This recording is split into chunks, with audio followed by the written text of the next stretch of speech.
This video is presented by Western and Southern Financial Group, a game plan for your financial future. Every great team starts with a strong foundation, and your future should too. With life insurance built like a championship roster, Western and Southern helps protect what matters most so you can focus on winning today while planning for tomorrow. Whether you're just starting out your journey, building your dynasty, or ready to retire like a champion, Western and Southern has the right play for your life stage. Visit westernsouthern.com to get your free life insurance quote today. Western and Southern, built to win. The Saturday night game, the Green Bay Packers traveling to Chicago. Part 3, the rubber match here for the Packers and the Bears. Where do you want to start with this one when it comes to the Bears offense? I think when you talk about the Bears, it starts with the run game, right? It starts with Joe Thuney and Drew Dalton and Darnell Wright in this offensive line and them trying to create explosive runs and really physically dominate you on the ground so they don't have to ask Caleb Williams to do too much. Right now, obviously, in the last game against Green Bay and in several others, they've asked him to get him through the fourth quarter of these games. But at the end of the day, Ben Johnson's first goal is to be the more physical team on the field. And I actually think the Packers have done a pretty nice job of limiting the Bears' explosiveness in the run game. In the two games that they've played, the Bears have had 52 design carries for 245 yards. That's 4.7 per carry, which is obviously solid, but as long as it's not up around that 5.5, 6 mark against Chicago, you're feeling pretty good. No rushing touchdowns in those two games, and only 3 explosive runs by design, and one of those was actually a backwards pass to DJ Moore. So they've only handed the ball off twice in 52 carries against Green Bay and gained at least 10 yards out of it. Green Bay, what they have done is really stack the line of scrimmage in both of these games and not allowed the offensive line for Chicago to get to the second level, to get up on their linebackers, because that's really when the Packers start to struggle, is when the second level is occupied by offensive linemen. Edgerrin Cooper, Quay Walker at linebacker, right? A guy like Evan Williams dropping down into the box at safety. Those guys have been free to make tackles at the second level. So the Bears have done a pretty nice job blocking at the first level, because I do think they have an advantage there on the defensive line with their offensive line, but the key for them is going to be to create more explosive runs. Can they get up to the linebackers? Can they get up to the safeties with the offensive line, with the tight ends? If they can't do that, then it's still going to be a little bit of a grind in the run game. But I think the Packers through 2 games have done a really nice job of at least limiting explosives and playing physical up front with more bodies up there. I think they're going to do it again. They're going to make Caleb Williams beat them. The first game, he didn't do it. The second game, he did with a little bit of help from special teams and an onside kick. You've got a really fun battle physically in the trenches, but that's the key for me.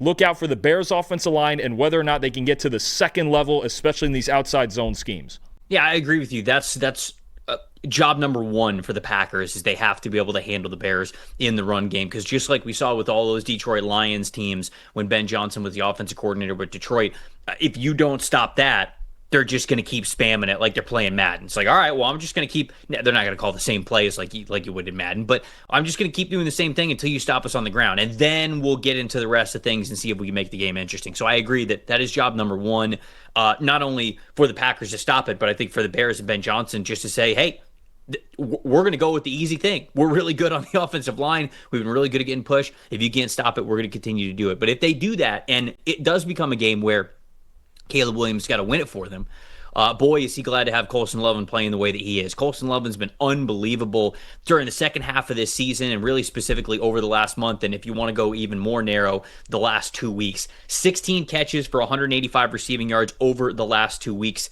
Colston Loveland is also second in PFF's win above average metric this season versus all tight ends.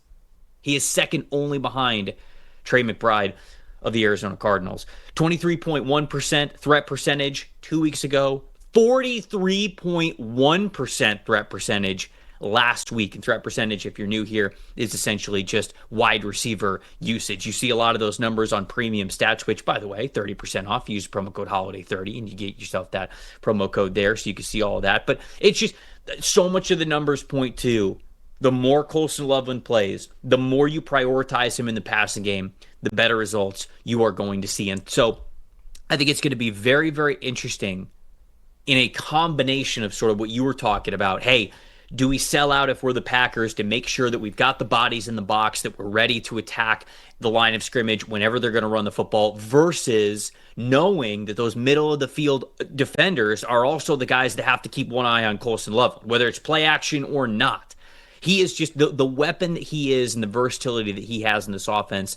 It really could hold the key to the Chicago Bears winning this game, reaching the NFC Championship, potentially even playing for a Super Bowl. It's been so much fun to watch Colson Loveland emerge as already one of the best tight ends in the NFL when it comes to investing in him in the passing game. For the Packers side of things, Dalton, I think the injury report is about as important as anything right now. And for the initial injury report, because this game's on Saturday, so we're getting initial injury reports a little bit earlier, no Josh Jacobs on the injury report, no Jordan Love, and it sounds like Zach Tom's going to be able to give it a go with that knee injury that he had. So you're getting three major players back in a big way. I'm going to talk about Josh Jacobs here in a second, but the Packers passing game with Jordan Love back out there off of the injury report, how do you feel about it? What do they need to do? I think certainly when you talk about the Packers and you see all the guys on the injury report, there are a couple of them out for the season. And offensively, getting Jordan Love and Josh Jacobs off that injury report is big. And Jordan Love, certainly if he's clean in the pocket, is going to be able to exploit this Bears defense down the field, right? We saw him do it really well in the first game. Then he got hurt with a concussion in the second game early in that one. The big concern for me actually is how the Packers are going to hold up in pass protection, right? And the Bears pass rush is not great. They're 25th in pass rush grade, they're 28th in pressure rate, and they really struggled to get home with just sending four, right? Dennis Allen's a pretty heavy blitzer, but when they don't blitz, they really don't get home to the quarterback very often. The Packers, since week 11, okay, 29th in pass blocking grade, third highest pressure rate in the league, 24th in knockdown rate. And why is week 11 so important? Because in week 10 against Philadelphia, their center Elgton Jenkins got hurt, likely to miss the season with the rest of the season with a leg fracture.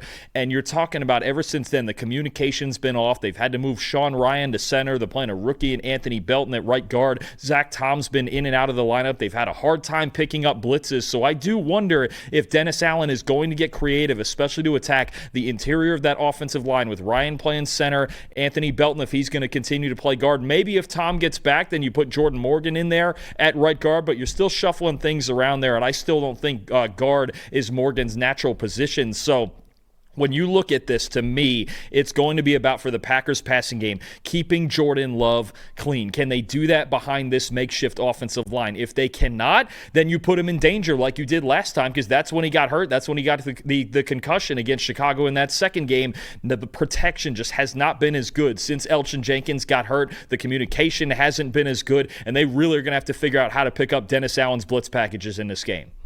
One way to be able to alleviate that is obviously having a run game that you can lean on. And I cannot emphasize enough how important Josh Jacobs is to this team, because him versus the next guy up, it was so different in what, not only the output that they had on the ground rushing, but also just what they were able to do. When you look at Josh Jacobs, if you take out the last 3 weeks of his season, which two of those games in week 16 and 17, he played hurt. He played, but he played hurt. And then in week 18, he didn't play at all the rest. If you take those 3 weeks out, 85.9 rushing grade, and then 47 missed tackles forced, Dalton, the next closest on the team had 9. It's just night and day, completely different. Man blocking concepts, gap scheme, run blocking concepts between the tackles went from their highest graded rushing grade as a team from their running backs at an 83.2 to their lowest to a 42.3 with Jacobs in and out. So over the last 3 weeks, and whether Jacobs has been in there or not, what they have not been able to do is run power between the tackles the way that they have wanted to. And the reason why is because Josh Jacobs has great footwork. He has great vision. And so when everything is so chaotic, when there's so many bodies in between the tackles, some backs just don't really have that anticipation to their game to be able to navigate that and wait for blocks to be able to manifest. And okay, here's the open space, and just be able to see and feel that really well. It's absolutely an art. Jacobs does that so well. You see that from not only the high rushing grades, but also the missed tackles forced. That goes into it as well. So without him there, they have not been able to have that success between the tackles. Now with him back out there, if he is anything close to 100%, you feel pretty good about it. And with him being out there, I feel like the Packers can run a lot more power. They can run between the tackles. They can really go at the interior of that Bears defensive line. And I think this is going to be an excellent game. I ended up picking the Chicago Bears here in this one. I think I probably would have taken the home team wherever this game ended up being. But I'm going to go Bears 28, Packers 24.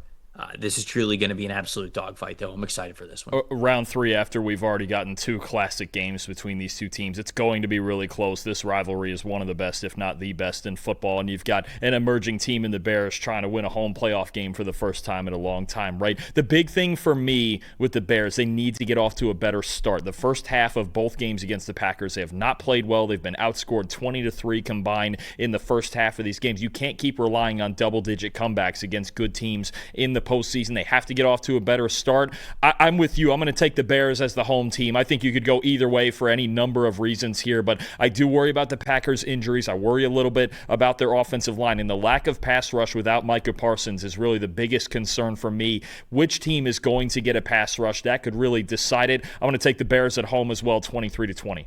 I'm so glad that we have round 3 with these two teams. I mean, the first 2 matchups quite literally came down to the very last Caleb Williams throw. Like that is how close and how crazy these matchups were. And so this is beautiful. Getting the rubber match here in the playoffs it's going to be a lot of fun. I love when we get division matchups in the playoffs like this. It just amps it up so much. These teams know each other so well. This is going to be such a fun matchup. Everyone's got takes. Numbers have truth. And the truth is, most people are betting with emotion. Sportsbooks feed on it. TikTok gurus sell it. The hype machine runs on it. That's how you lose. PFF is different. You're betting with winning data. The same data trusted by all 32 NFL teams and the sharpest minds in the game.